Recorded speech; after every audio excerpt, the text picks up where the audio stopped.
Alright, bear with me as I do a live commentary breakdown of a pre-edited match against a top 100 ranked player, which you guys will see his stats and win-loss ratio at the end of the video. As for me, I just ran through the season, 40 championship wins. My record is 700 wins, 96 losses. Currently rank since this video's release is at 419. Now, I end up, just starting out the game, getting into a brand new season, and of course the first game of the season to kick off is against a top 100 ranked player, and of course Bama, who ends up being, I guess, in his championship game. And right off the bat, what does he do? He starts with an onside kick. Like I said, this is a live commentary breakdown, no editing with the commentary, so bear with me throughout as I break down today's match. Now, of course, every time I play Bama, you know the pause is going to happen every single time when people have to make their adjustments. For me, I just do formation subs. It's so much more easier. But that's me compared to everybody else that ends up still pausing the game and trying to put all the speedsters in. Especially when you play Bama. That's all people do, is putting just fast people. Like, guys, they're not in for a reason. Yes, they're fast, but that's not going to help out. So, as I get ball first, this is what my opponent likes to kick things off, especially if you're going past the ball. So he's in the simple cover 3, has a QB spy. He will use the lineman to come off and play coverage, and then he gets dependent on 2 rushers to make plays for him. And when he feels like rushing a extra defender, he would do that. As you guys see here, he sends it, and I'm just waiting. I'm working the pocket. Once I see that the block is okay, I'll look downfield and see if I got somebody open, which in this case I had my tight end wide open. Got downfield, got the first points of the game. Then my opponent shows me his scheme. Now pay close attention. So right off the bat, I know that he likes to establish the run game. So he's out of this single back tights run, stretch run that a lot of people like to run out of Bama's offense. So that's one thing to worry about. Now look at this glitch. As I made a tackle, the swarming upfield. Then his next offensive go-to formation is wide bunch RPO. So I'll let him have it the first time, and then I'm going to user that screen route. The next play, as you guys see right there, brought down the safety, and I have to just be dependent on my defense to stop the run when he hands it off. Then back to the single back, double tights. This is what he likes to establish, is the run game, just running back, left, and right. It's not that hard to stop, but it can be deadly if somebody knows how to read the blocks and hit the holes and cut back lanes and all that good stuff. Now, the next formation he likes to bring out is the motion sweep. And you guys see that I already know what he's going to run. So I bring down my safeties and trying to bring extra help. And of course, I have to make this play. If I don't make this, it's an easy touchdown for my opponent. For some reason, out of this formation for Bama, it's just money if you get it off against people that's not aware. Back to the single double tight stretch run play, left and right. Now he shows me an extra possible final go-to formation. When in doubt, when he needs yards, this is his go-to. 3rd and 10. He's going to have a Texas route by the running back. And then he's going to have a tight end double out route move deep. And he's going to end up scrambling that way. I got faked out by a tight end. But all these little details I remember. And I make simple adjustments. Then back to the stretch run play. So goes back to it once again. Very next play. I'm stuffing it. I'm keeping them contained. Now, I end up getting pressure here. But you guys are going to find out. Like, if his initial look, his first read is taken away, he's going to automatically scramble. So I get pressure on him. He ends up making a play, get him down to 4th and 1, then back to the stretch run play, and he had good blocking right here, and he ends up scoring. So back to special teams. He's trying to get the onside kick, doesn't get it. I'm able to recover it, and then back to the cover 3 look. But he ends up manning up, does a little bit of adjustments, Still sitting 2.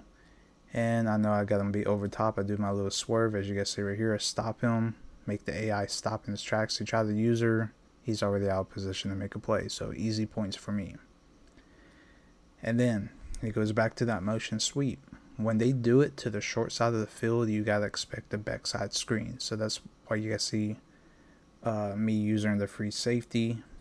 I tried to switch to the linebacker, but I got caught on the lineman. I still go to play it, but he ends up rolling to the right and nothing there. He picks up a few yards. It is what it is on that. A lot of people like to do that. They roll to the right and then throw across the field for a screen, and it's an easy money play.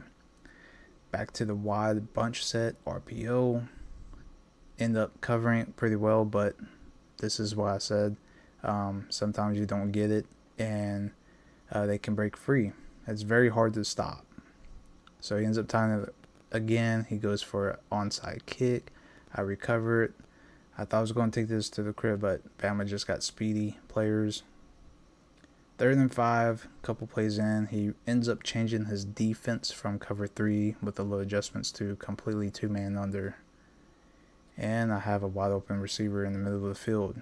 Every time it's 2-man under, you want to make sure you have crossing routes or somebody going down the middle of the field. It's easy to beat. Then, as we're in the second quarter, he goes to trying to establish the run, doesn't get it, goes to the bunch wide, 2nd and 9. Doesn't run the RPO this time, but he's immediately taken off for a run. So like I said, that's his initial thing. When he sees his first read taken away, he's just going to try to take off with the quarterback.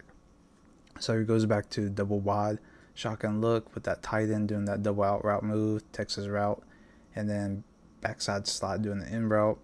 And look, he's taken off immediately.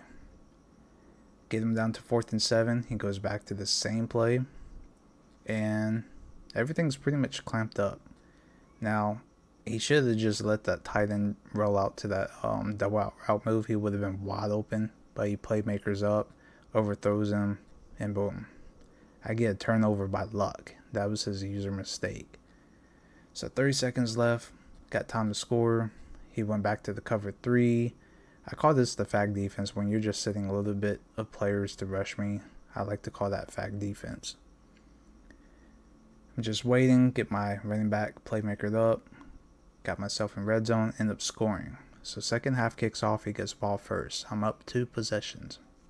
So now he shows me a completely different formation that he hasn't ran yet. It's trips. He just does a simple handoff run. Zone run, that is. Then back to the motion sweep, because this is his known scheme. Picking any formation or any plays out of what he knows of is just going to hurt him. So I wasn't prepared for this, but I was able to make a user tackle. Back to the wide bunch, playing the RPO screen again. And once again, I got to depend on my defense to make a play in the middle. Then he goes to the shotgun doubles and running zone read. So he's changing up his run formation because he can't really stick with that single back because I've been stuffing it. He stays in the shotgun. He does a zone read again. And he does the cutback. Look. Does it again. And he sees that it's working now. So that's his go-to.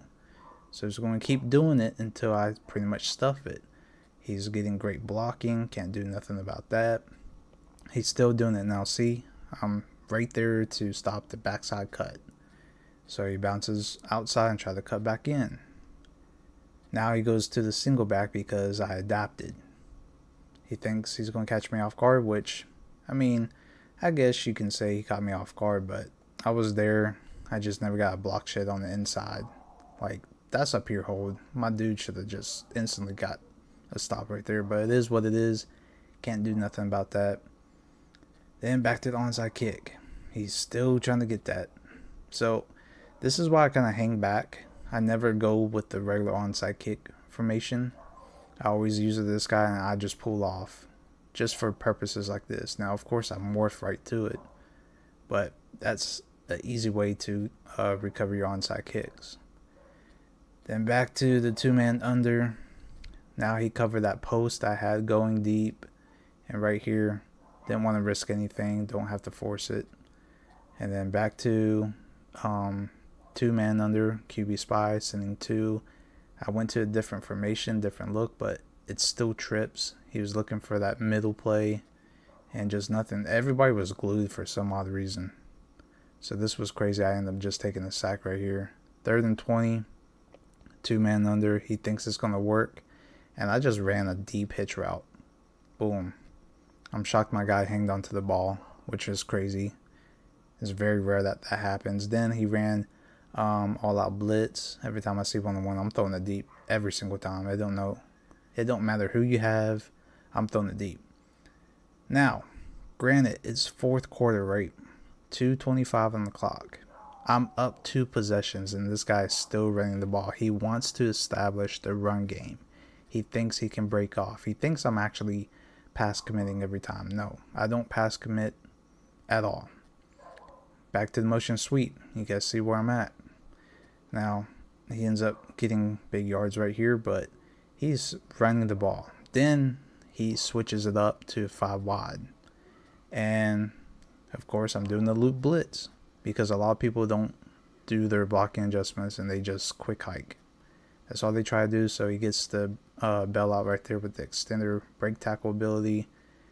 And, of course, the next play, because he don't want to pass for some odd reason, he goes back to running the ball. So this is kind of decision making. I don't know why he doesn't try to pass, but it seems like he can't pass. His best bet is trying to run to break off a big play.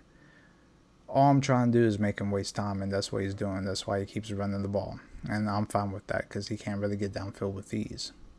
Then he does a trips play, which he hasn't ran except one time, but when he ran the ball. So he tries to do it here. He ends up just taking off. Everything's clamped up. He tries it again. Now, I know that he saw the slot wide open, so I try to cover it, but the tight end was blocking me. And then, of course, I get the PI. And then because of that, he gets bailed out. I caused a user strip, recovered it, but, of course, that PI gave him another life chance. It is what it is. Then he goes back to his known scheme, the double wide look, Texas route, double route move by the tight end. So you guys see I'm covering the tight end right here. But I get pressure and boom. He almost threw me a pick. It looked like he was going to throw to that tight end running back. So he flips it to the right side this time. And look, everything's just bagged up. He tries to take off, throws a quick pass, and he ends up completing it, which is kind of BS. Then I finally get some block shed. He's still running that same look with the double tight end route. But this time he had a comeback route by the left receiver. So I acknowledge that because I figure he's going to go back to it again. And look, simple adjustment. I ran the cloud flat with my slot. And, of course, that was his first read. He thought he was going to be open. But nope. Ended up getting pressure, causing a disrupted pass. And then this was just great. He had that inside route by the backside slot receiver. I covered the tight end on the double out route move and had my safety in the right spot to make this jumping interception, which should have sealed this game. As I end up getting a big run play. I was hoping that I was going to score. I don't know what happened here on this block. Like, come on, block him, not just rub on him. I was trying to run up the score, but of course couldn't. He stops me, and then he ends up rage quitting. But that interception sealed the game. Just the decisions that he made is kind of weird. Now, he ended up pausing the game, and I forgot about it, but I ended up scoring again right before he rage quit. So I think he pre-rage and then resumed, and then I ended up running up the score, and then he quits. So that's basically what this guy likes to do, self-made walk. So here is my opponent's record and rank since this video's release. He's ranked 21 in the world, has 1,864 wins and 344 losses, 69 championships. So guys, let me know what you guys think down below in the comments. Once again, this is first time doing like a live commentary breakdown. I just prefer this way much more better than like doing editing down and things of that sort. But hope you guys got a little bit more of a better insight of how my matches go and the breakdown of my opponent. So if you guys do play this guy, that's how he plays. Let me know what you guys think overall. Until next time, I'll see you guys later. I'm out. Peace.